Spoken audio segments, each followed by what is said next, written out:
네, 안녕하세요. 하이투자증권 리서치센터 채권 애널리스트 김명실입니다.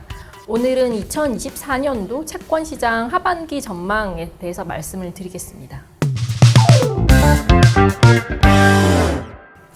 네, 저희 하우스는 올해 연준의 첫 금리 인하 시기는 9월달로 예상을 하고 있습니다. 총 인하 횟수는 연 2회 정도로 생각을 하고 있고요. 9월달, 12월달 두 차례 연준의 인하가 진행될 것으로 예상을 하고 있습니다. 비록 연초에 제기되었던 조기 금리 인하에 대한 기대감들은 조금씩 후퇴한 것으로 예상을 하고 있습니다. 사실상 시장에서는 6월 또는 7월 정도의 금리 인하를 예상을 했었는데 1분기에서 2분기 초까지 나왔던 주요 지표들이 생각보다 견고한 성장세를 지속하면서 연준의 조기 금리 인하에 대한 필요성은 상대적으로 낮아진 것으로 보고 있습니다. 다만 2분기 후반으로 갈수록 연준이 보는 주요 지표들에 대한 둔화 징후는 조금 더 강화될 것으로 예상을 하고 있고요. 첫 번째로는 5페이지에 보여지듯이 고용 관련된 냉각 신호라고 생각을 하고 있습니다. 연준의 긴축적인 통화정책 효과가 누적되면서 작년 하반기 이후 실질적인 고용 지표에 대한 둔화세는 관측이 되고 있습니다. 거기에다가 올해 2분기 들어서는 주요 구인 구직 관련 지표들도 하락세를 지속하면서 결국에는 노동수급에 대한 타이트닝 정도가 완화되는 모습입니다. 지금과 같은 추세라면 실업률도 점차 상승하면서 연말 정도에는 연준의 장기 전망치인 4%에 수렴하는 모습을 보일 것으로 예상을 하고 있습니다. 두 번째로는 그동안 미국 경제를 견인했던 소비 지출 관련에 대해서 변화가 예상이 되고 있습니다. 그림 6번을 봐주시면 미국의 가계들의 초과저축 추정치입니다. 최근 추정치 기준으로 올해 3월 이후부터는 초과저축에 대한 그 추정치가 마이너스로 반전되는 모습이 나타날 것으로 예상이 되고 있습니다. 그동안 미국의 초과저축은 미국 가계들의 소비 지출을 견인하면서 미국의 강력한 성장세들을 지지해 왔었는데요. 지금부터는 미국의 초과저축에 대해 마이너스로 수렴하면서 결국에는 소비 지출이 예전처럼 늘어날 가능성들은 굉장히 낮다라고 보고 있습니다. 특히나 그림 7번을 봐주시면 소비자 신용의 이자율조차 이제 모기지 금리들을 압도하는 모습들이 나타나고 있습니다. 소비자 신용들의 이자 비용은 현재 이제 기준금리 인상 전 대비해서 한 400bp 정도 올라가면서 결국에는 소비 지출에 대한 둔화 가능성들을 선행해서 시사를 하고 있고요. 특히나 최근 들어서는 연체율, 미국 가계들의 연체율이 빠르게 증가하는 모습들을 또 향후 소비 지출의 둔화 가능성들을 보여주고 있는 상황입니다. 미국 자동차 대출 내 연체 상태로 전환되는 잔액 비율입니다. 그림에서 보여지다시피 연체 잔액 비율이 코로나 이전 수준을 넘어서는 모습들이 관측되고 있고요. 특히나 그림 18번을 봐주시면 그 중에서도 미국의 주요 소비층으로 자리 잡고 있는 베이비부머 세대와 그리고 이제 그 노령층과 장기 고령층의 소비 지출에 대한 둔화들이 점진적으로 확대되고 있는 모습도 나타나고 있습니다. 그림 19번을 봐주시면 미국 가계들의 90일 이상 연체율도 자동차와 신용카드 중심으로 연체율이 크게 확대되는 모습들이 나타나고 있고요. 현실적으로 지금 미국 가계들은 자동차 대출에 대한 대출금조차 갚기 어려운 실정임이 조금씩 시장에 떠오르고 있는 상황입니다. 두 번째 지표 중 하나는 이제 인플레이션이 될 수 있을 것 같습니다. 비록 아직까지는 미국은 서비스 주도의 인플레이션 상승 압력이 코로나 이전 수준을 상회하면서 여전히 인플레에 대한 그런 불확실성 굉장히 높은 수준은 맞습니다. 디스인플레이션의 지체를 이끌고 있는 주요 섹터는 주거와 헬스케어 그리고 자동차 보험과 같은 항목들이 지금까지 디스인플레이션에 대한 지체들을 이끌어내고 있고요. 그림 15번을 봐주시면 CPI 내에서 자동차 보험의 증가율 추이를 봐주시면 전체 물가에서 대략 한 3% 정도를 차지를 하고 있는데 이런 부분들이 코로나 이전 수준을 압도적으로 넘어서면서 이런 부분들이 미국의 인플레이션의 상승세를 견인하고 있다라고는 보고 있습니다. 다만 이런 부분들은 이런 섹터는 이제 섹터 특성상 후행적 성격들이 굉장히 높기 때문에 인플레이션의 서프라이즈 지속성은 예상보다는 크지 않을 것으로 보여지고 있습니다. 특히나 그림 16번을 봐주시면 미국 CPI 내 쉘터에 대한 선행 지표입니다. 최근에 신규 임차료 지수라든지 젤로 관련된 주택 관련 지표들이 대부분 쉘터 내에서 9개월에서 12개월 정도 선행하는 모습들을 보여주고 있는데 이런 섹터들이 조금 꺾이기 시작하는 점은 앞으로 미국 CPI 내 쉘터 지수에 대한 하락 가능성들을 조금 설명해 줄 수 있을 것으로 보여지고 있고요. 지금 상황에서 올해 하반기까지 봤을 때는 인플레이션의 재가속 위험들은 점진적으로 낮아질 수 있다고 생각을 하고 있습니다.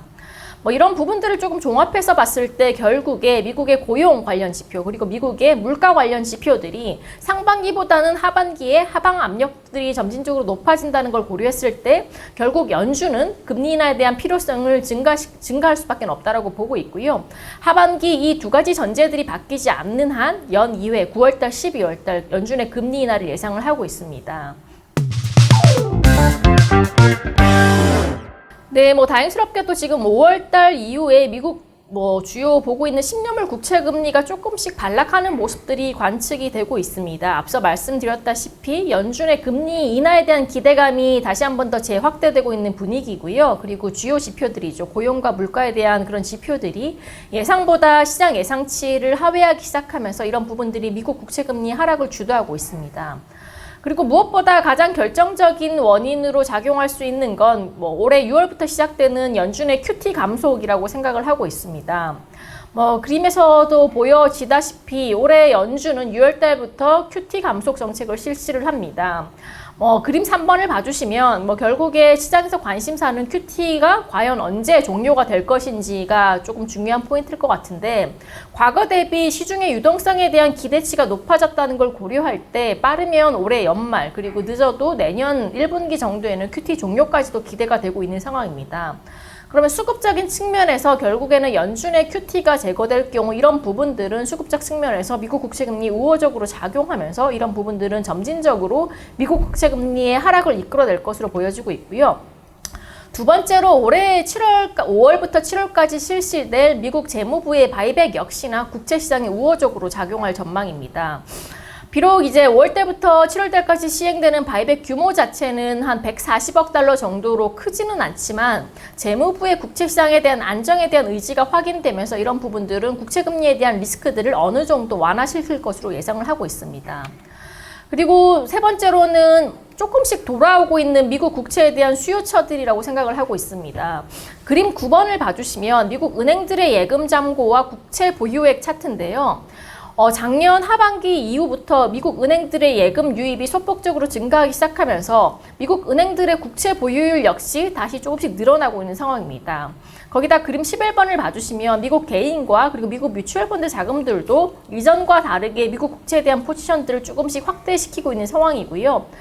결국에 앞서 말씀드린 연준의 QT 감속 그리고 종료까지 이런 이벤트들이 남아있고 그리고 재무부의 바이백 진행 그리고 마지막으로는 시중 자금들의 미국 국채에 대한 매입이 재개가 된다는 점들을 고려할 때 결국에 수급적 측면에서 과거 대비 수급이라든지 공급 관련 충격들이 재발될 위험성들은 훨씬 더 낮아졌다라고 보고 있습니다.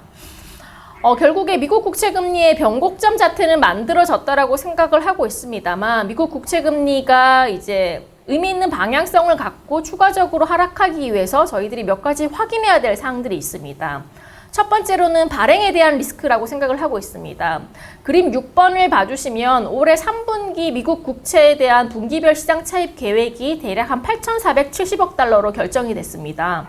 기존 2분기 대비해서는 조금 자금의 차입 규모가 늘어난 상황이기 때문에 시장 차입 규모가 늘어나면 재무부의 국채 발행 증가로 연결될 수 있어서 이런 부분들은 채권시장에 조금 부담으로 작용할 수가 있을 것 같은데요. 사실상 그림 5번을 봐주시면 재무부의 차입이 생각보다 이표채보다는 T빌 같은 단기 채권 위주로 공급될 가능성들이 조금씩 시사되고 있는 상황입니다. 만약에 시장 예상대로 장기 채권 대신에 T빌과 같은 단기 채권 위주로 시장에 공급이 된다면 실질적으로 장기 채권 시장에 주는 충격 자체는 굉장히 낮을 것으로 보여지고 있습니다. 다만 저희 예상과 다르게 시장 차입 규모 자체가 다시 한 번 더 10년물 국채 같은 장기 채권으로 진행이 된다면 이런 부분들은 채권 시장이 부담으로 다가올 수 있을 것 같고요. 결국에 발행과 관련된 리스크들이 얼마만큼 해소될지에 따라서 미국 국채 금리의 하락이 의미 있게 나올지 아닐지 여부가 결정될 것으로 보여지고 있습니다. 두 번째는 크레딧 리스크고요. 그림 7번을 봐주시면 미국의 IG와 하이힐드 채권의 스프레드 추이입니다. 연준의 고금리가 지금 꽤 장기간 지속되고 있음에도 불구하고 생각보다 미국의 크레딧 관련된 지표들은 꽤나 안정적인 흐름들을 기록을 하고 있습니다. 다만 크레딧 스프레드가 이렇게 축소된다고 해서 미국 관련된 크레딧 리스크들이 아예 없는 것은 아니라고 생각을 하고 있습니다. 특히나 그림 8번을 봐주시면 미국 은행들의 증권 관련 미실현 손실 추이입니다. 여전히 굉장히 높은 채권 관련 투자에 대한 손실들을 기록을 하고 있고요. 최근에 S&P에서는 은행들의 내년도 대출 순상각액이 굉장히 늘어날 것으로 추정을 하면서 결국에 크레딧 관련된 위험성들은 여전히 미국 채권 시장의 잠재적인 요인으로 인식이 되고 있는 상황입니다. 비록 과거처럼 크레딧 관련된 리스크가 확연하게 터지지 않는다고 하더라도 이런 잠재성들이 보유하고 있는 것만으로도 채권 시장에서는 어느 정도 우호적인 재료로 인식될 소지가 크다라고 보고 있고요. 이런 위험성들이 시장에 불거지면 불거질수록 이런 부분들은 연준의 금리 인하와 그리고 채권 시장의 안전자산에 대한 선호세를 앞당기면서 미국 국채 금리가 의미 있는 수준으로 하락할 수 있는 재료가 될 것으로 예상을 하고 있습니다. 네, 한국 통화정책의 방향성을 설명드리기 전에 저희가 하반기에 짚고 넘어가야 될 포인트가 몇 가지가 있습니다. 그 첫 번째 중 하나는 글로벌 통화정책의 다이버전스라고 생각을 하고 있습니다. 특히나 6월달 20일을 시작으로 주요국 통화정책들의 변화가 예상이 되고 있습니다. 하반기에는 20일을 비롯해서 스웨덴, 캐나다, 영국 같은 주요국 통화정책의 금리 인하가 예상이 되고 있고요. 결국에는 작년과 다르게 국가별로 통화정책의 차별화 구도가 예상이 되고 있습니다. 최근에 디스인플레이션의 진전이라든지 고용시장의 초과 수요 완화에 대한 니즈들을 고려를 한다면 6월달 22의 금리 인하는 보다 더 확실시될 가능성이 크다라고 보고 있습니다. 특히나 유로존과 미국은 인플레이션에 대한 동인이라든지 소비 패턴이 굉장히 상이한 구조들을 가지고 있습니다. 미국과 다르게 유로존의 인플레이션 관련된 지표들은 꽤나 안정적인 하향 안정화 추세들을 기록을 하고 있고요. 이미 이제 직전 4월달 22에서 예고가 됐듯이 빠르면 22는 6월달 정도의 금리 인하를 단행할 확률들이 굉장히 크다라고 보고 있습니다. 그럼 21을 시작으로 앞서 말씀드렸다시피 캐나다라든지 영국 중앙은행들이 금리 인하를 하기 시작하면 결국에 글로벌 통화정책의 탈동조화에 한국도 여전히 참여할 소지가 크다라고 생각을 하고 있습니다. 뒤에서도 말씀드리겠지만 한국의 금리 인하 시점은 저희는 이제 8월달 정도로 예상을 하고 있고요. 결국에 주요 트리거는 한국의 헤드라인 물가 상승률이 2.5%를 하회하는 경로의 진입이 확실시 되면 이런 부분들이 조금 더 현실화될 가능성들이 크다라고 보고 있습니다. 비록 이제 1분기 한국의 GDP 성장률이 예상보다 서프라이즈를 기록하면서 금리 인하에 대한 그런 불확실성들도 여전히 잔존은 하고 있습니다만 1월달 1분기 GDP 지표와는 다르게 실질적인 실물 지표들은 여전히 둔화에 대한 방향성들이 명확해지고 있는 상황입니다. 특히나 1분기 한국의 전산업 생산과 광범업 생산 추이는 전월비 증가율이 연속적으로 마이너스세로 반전이 되어 있는 상황들이고요. 그리고 그림 4번을 봐주시면 한국의 성장률을 주요적으로 견인하고 있는 건설기성 변화율 역시나 하반기 위축된 부동산 수요라든지 거래량 감소, 그리고 내재적으로 잠재되어 있는 부동산 PF의 리스크들을 고려한다면 2분기부터는 악화될 가능성들이 굉장히 크다라고 보고 있습니다. 거기다가 한국은행의 가장 큰 걱정거리는 아무래도 고금리 장기화에 따른 내수 경기의 부진 가능성일 것 같습니다. 그림 5번과 그림 6번 그리고 그림 7번은 민간 소비 관련된 지표들이 계속적으로 둔화 징후를 나타내고 있다는 측면들을 보여주는 차트입니다. 작년 2분기부터 국내 민간 소비는 이제 감소세로 이미 전환이 됐었고요. 민간 소비 같은 경우는 3월달 소매 판매액 지표가 상당폭 하락하면서 올해도 역시나 부진한 모습들이 이어지고 있습니다. 특히나 그림 7번의 한국의 민간 소비 추세를 봐주시면 지금 코로나 이전 대비 추세치를 크게 하회하고 있는 모습들을 고려한다면 민간 소비 부진이 구조적 현상으로 장기화될 가능성들도 배제하기 어렵다라고 생각을 하고 있습니다.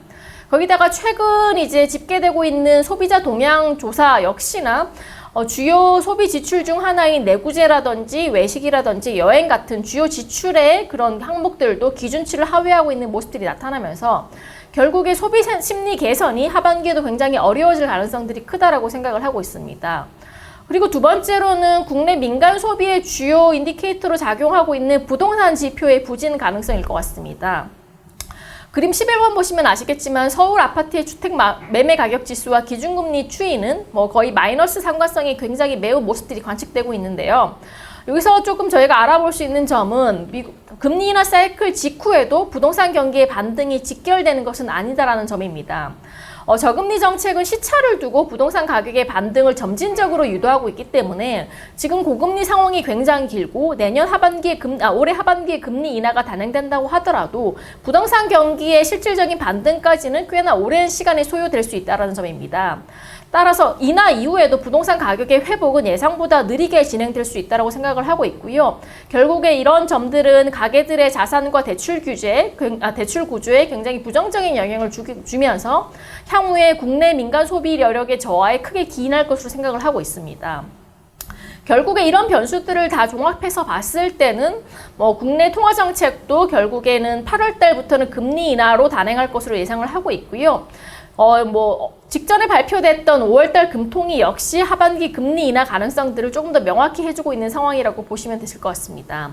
거기다가 그림 14번을 봐주시면 그동안 유가라든지 환율 같은 1차적 가격 변수들이 한국은행 통화정책의 최대 고민거리였지만 최근 들어서 이런 가격 변수들의 추세들도 조금씩 안정세를 찾아가고 있는 모습들을 고려한다면 하반기 한국은행의 통화정책 행보가 인하로 전환되는데 조금 더 긍정적인 모습으로 이어질 것으로 보여지고 있습니다.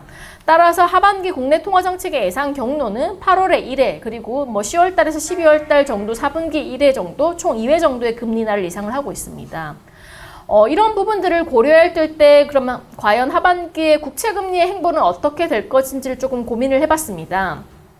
제가 앞서서 말씀드렸다시피 2024년도 하반기에는 통화정책의 탈동조화, 즉 다이버전스의 속도에 주목할 필요가 있다고 생각을 하고 있습니다. 특히나 6월달 ECB 인하를 시작으로 각국의 경제 여건에 따라서 통화정책의 이제 완화 전환이 본격적으로 이어질 전망입니다. 다만 한 가지 걱정거리는 여전히 연준의 인하에 대한 시장의 부담감이라고 생각을 하고 있습니다. 연준의 인하 전망 재개가 본격적으로 진행되기 전까지는 미국 국채 금리에 조금 변동성이 확대되는 흐름이 이어질 전망이라고 생각을 하고 있고요. 적어도 6월 FOMC 전까지는 투자 전략 측면에서는 적극적인 듀레이션 확대 대응보다는 바벨 전략 같은 조금 보수적인 대응이 필요할 것으로 보여지고 있고요.